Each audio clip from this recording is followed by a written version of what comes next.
আমার ভাতৃপ্রতিম আমার সর্বভারতীয় তৃণমূল কংগ্রেসের মুখপাত্র অরূপ চক্রবর্তীকে ধন্যবাদ। আমি একটু আগে বিকাশ ভবন থেকে আমার মন্ত্রকের দায়িত্বপ্রাপ্ত হিসেবে আমি একটা সাংবাদিক বৈঠক করেছি। এখন পার্টির ফোরাম থেকে পার্টির কথায় আমি এই সাংবাদিক বৈঠকে এসেছি এবং অরূপ ইতিমধ্যেই আপনাদের কাছে পুরোটা বলে দিয়েছেন যে কিভাবে এই জাজমেন্টটা হয়েছিল এবং আজকের ফলাফলটা কি। দেখুন, আজকে আমি কয়েকটা কথা গোড়াতে খুব স্পষ্ট করে বলতে চাই। আজকে মহামান্য ডিভিশন বেঞ্চের যদি রায়টা যদি ভালো করে ওদের অবজারভেশনটা যদি ভালো করে খতিয়ে এবং খুঁটিয়ে পড়া যায়, এটা আসলে ডাবল ফোল্ডেড দ্বিস্তরিক। একটা স্তর 32,000 বাংলার ভাই বোনদের শিক্ষকদের চাকরি সুরক্ষিত রাখলো। আরেকটা স্তর, দ্বিতীয় স্তর, যেটা দেখা যাচ্ছে না, সেটা হচ্ছে ছত্রে ছত্রে সিঙ্গেল বেঞ্চের রায়কে সমালোচনা করলো, ছত্রে ছত্রে এসএসসির রায়কে সমালোচনা করলো। আমি দু তিনটা অবজারভেশন আজকে মাননীয় বিচারপতিদের আজকে আমি উল্লেখ করতে চাই। এক, আজকে বলা হয়েছে বিচারকদের কাজ, মহামান্য আদালত বলছেন বিচারকদের কাজ অনুবীক্ষণ যন্ত্র দিয়ে খুঁত বার করার নয়। দুই, আমরা বিচারকরা কেউ মধ্যযুগের নাইট নই যে ছদ্মবেশে মাথায় হেলমেট পরে রাতের অন্ধকারে সমাজের ভালো মন্দ খুঁজতে বেরোবো। তিন, আমাদের কখনোই অতি সক্রিয় হওয়া উচিত নয়। চার, এতদিন পরে তাদের উপর নতুন করে পরীক্ষা চাপানো যায় না, এতদিন পরে তাদের ওপর নতুন করে পরীক্ষা চাপানো যায় না।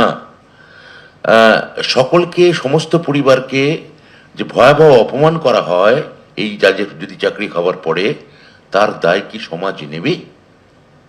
এইটা আজকে ডিভিশন বেঞ্চের মাননীয় বিচারপতিরা খুব সুন্দর করে অত্যন্ত প্রাঞ্জলভাবে বুঝিয়ে দিয়েছেন যে একদিকে তারা যেমন 32,000-এর চাকরি সুরক্ষিত রাখলেন, দ্বিতীয়ত বিচারপতিদের একটা অংশ কিভাবে, যেটা অরূপ বলেছে, আমি পরিষ্কারভাবে বলতে চাই, সিঙ্গেল বেঞ্চের যে জাজমেন্ট ছিল, আমি একটু আগে বিকাশ ভবনে বলেছি তার পেছনে বায়াস ছিল কিনা, রাজনৈতিক উদ্দেশ্য ছিল কিনা, রাজনৈতিক অভিসন্ধি ছিল কিনা এবং রাজনৈতিক উচ্চাকাঙ্ক্ষা ছিল কিনা।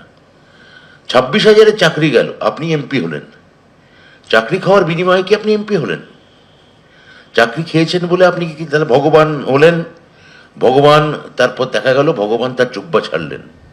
এখন ভগবান নিদ্রা গিয়েছেন, গোলযোগ সইতে পারেন না, কথা বলো না, চুপ, কেউ শব্দ করো না। এই যে আমি কথা বলবো, আমি ভগবান, বাকি সব চুপ করে থাকবে, বাকি আমি যা বলবো তা মেনে নেবে, কেননা সমাজে নায়ক খুঁজছে, সমাজের নায়ক চাই। সমাজে যদি নায়ক না হয় সমাজের কষ্ট হয়। তো search for a new hero, এই যে search for a new hero, এই হিরো যে আসলে কতটা ভিলেন হতে পারে, হিরো এবং ভিলেনের যে আসলে একই মুদ্রার এপিটোপিট, অবিকল ওই শোলে সিনেমার একটি মুদ্রার মতো, সেটা আজকের রায়ে সেটা প্রমাণিত হচ্ছে।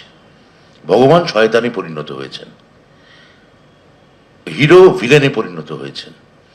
আজকে মাননীয় বিচারপতিদের রায় থেকে এবং অবজারভেশন থেকে সেটা পরিষ্কার ছত্রে ছত্রে বোঝা যাচ্ছে।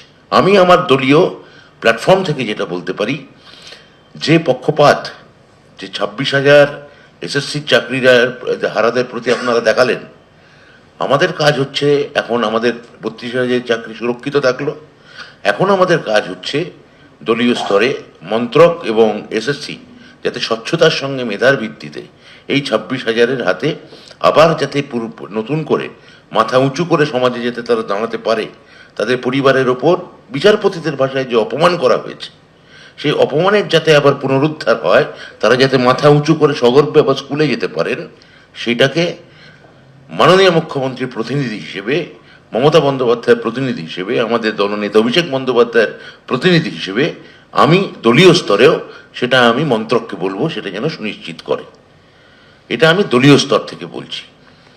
তো এটা এসএসসি নিশ্চয়ই দেখবে, দপ্তর নিশ্চয়ই তার দিকে খেয়াল রাখবে, কিন্তু দলীয়ভাবে যে আক্রমণ, যে কুৎসা, 5 বছর ওই দপ্তরে আমরা বসে থেকেছি, কোর্ট কাছারি, কেন্দ্রীয় এজেন্সি, কখনো সিবিআই, কখনো ইডি, বিরোধীদের অপপ্রচার, নাগাড়ে আন্দোলন, বিরোধীদের আক্রমণ, আমাদের এই এই এই গণমাধ্যমের কোনো শ্রেণীর আক্রমণ, ডিজিটাল প্ল্যাটফর্মের আক্রমণ, তার মধ্যে দিয়ে 5 বছরে আজকে যেন এই 5 বছরের সরকার, এই সরকারের মেয়াদ আর কিছুদিনের মধ্যেই শেষ হবে।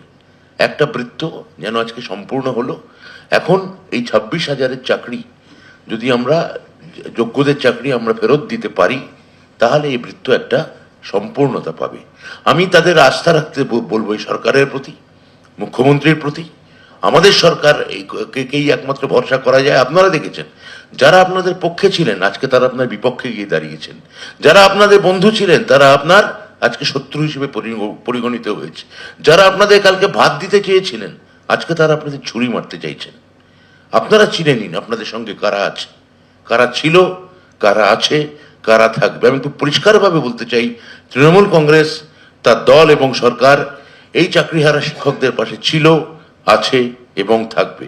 আজকে মুখ্যমন্ত্রী যেটা বলেছেন, যারা চাকরি খেতে চেয়েছিল তাদের উদ্দেশ্য সফল হয়নি, যারা চাকরি দিতে চায়, যারা আপনাদের পরিবারকে, আপনাদের পরিজনকে, আপনার রুটি রুজিকে সুরক্ষিত রাখতে চায়, আপনারা তাদের চিনতে শিখুন। এইটা আমার বলার দরকার ছিল, এইটুকু আমি বললাম। আজকে যে আমার শিক্ষক বন্ধু যে কথাটা বলে দিয়েছেন, এই একটু আগে আমরা একটি মিডিয়ার ফুটেজ থেকে আপনাদের দেখালাম, ওইটাই হচ্ছে বায়াস থাকলে, উদ্দেশ্য থাকলে, রাজনৈতিক সেটা তার জায়গা, তার প্যাঁচ পয়জার জায়গায় অন্তত আইন হতে পারে না।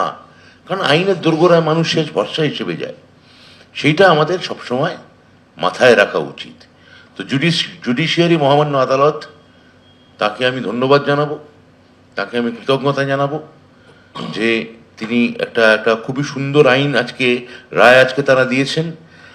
এবং আপনারা যারা কেউ চাইলে এর বিরুদ্ধে সুপ্রিম কোর্টে যেতে পারেন। আমি 32,000 শিক্ষককে বলবো, যারা বলছেন যে আমরা সুপ্রিম কোর্টে যাব, এই রায়কে চ্যালেঞ্জ জানিয়ে আপনারা চিনে নিন যে শুধু এই 32,000 না, যত প্রাথমিক শিক্ষক আছেন, যত এসএসসি আছেন, শিক্ষক আছেন, আপনারা যদি এই রায়ের বিরুদ্ধে কোনো দল বা কোনো ব্যক্তি দলীয় প্রতিনিধি হিসেবে সুপ্রিম কোর্টে যায়, আপনি চিনে নেবেন, তাহলে আপনি চিনে নিন যে কে আপনার পক্ষে আছে, কে আপনার চাকরি খেতে চাইছে।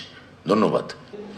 কার্যত বেআব্রু করে দিল সেই নেক্সাসকে যে অতৃপ্ত প্রেতাত্মারা চেয়েছিল 32,000 পরিবারের চোখের জলের বিনিময়ে পলিটিক্যাল ডিভিডেন্ড কুড়োতে। যে রাজনৈতিক কাকচিল শকুনরা এতগুলো মানুষকে কাঁদিয়ে রাজনীতির ময়দানে ফায়দা লুটতে চেয়েছিল, আমরা দেখেছিলাম যে একজন বিচারপতি তার সিঙ্গেল বেঞ্চের রায়ে যে নির্দেশ এসেছিল, সেই বিচারপতি যখন পরবর্তীকালে সাংসদ হন এবং বিভিন্ন সময় তিনি সংবাদ মাধ্যমকেই জানিয়েছিলেন যে তিনি বিচারপতি থাকাকালীন বিজেপির সাথে তিনি যোগাযোগ রেখেছেন এবং বিজেপি তার সাথে যোগাযোগ রেখেছিল। আজকে তার রায় যে পক্ষপাতদুষ্ট ছিল শুধু তাই না, বিজেপিকে পলিটিক্যালি ডিভিডেন্ড পাইয়ে দেওয়ার জন্য সেই রায় ছিল বাংলার হাজার হাজার ছাত্রছাত্রী, শিক্ষক শিক্ষিকার চোখের জলের বিনিময়। আজকে সেই রাজনৈতিক অতৃপ্ত প্রেতাত্মাদের আজকে কাঁদবার দিন। আর যে 32,000 প্রাইমারি শিক্ষক শিক্ষিকাকে চোখের জলে ফেলবার জন্য তারা পরিকল্পনা করেছিলেন, আজকে মহামান্য আদালতের রায়, মাননীয় মুখ্যমন্ত্রীও বলেছেন যে আমরা আদালতের উপর ভরসা রাখি, আমরা আদালতকে সম্মান করি, বিচার ব্যবস্থাকে সম্মান করি। আজকের এই রায় কার্যত বাংলা বিরোধীদের মুখে চুনকালি লেপে দিয়ে, যারা চেয়েছিল এর থেকে পলিটিক্যাল ডিভিডেন্ড কুড়োবে বলে, তাদের মুখে আবারও প্রমাণ করে দিল চুনকালি লেপন করে যে এই রায় কতটা বাংলা বিরোধী ছিল, এই রায় কতটা পলিটিক্যালি সিঙ্গেল বেঞ্চের রায়, মোটিভেটেড রায় ছিল। আমরা মহামান্য হাইকোর্টের এই রায়কে স্বাগত জানাচ্ছি। যে 32,000 শিক্ষক শিক্ষিকা বিগত বেশ কিছু মাস ধরে তারা আশঙ্কার মধ্যে দিন কাটাচ্ছিলেন, তাদের আশঙ্কার আজকে অবসান হয়েছে। এবিপি আনন্দ, এগিয়ে থাকে, এগিয়ে রাখে।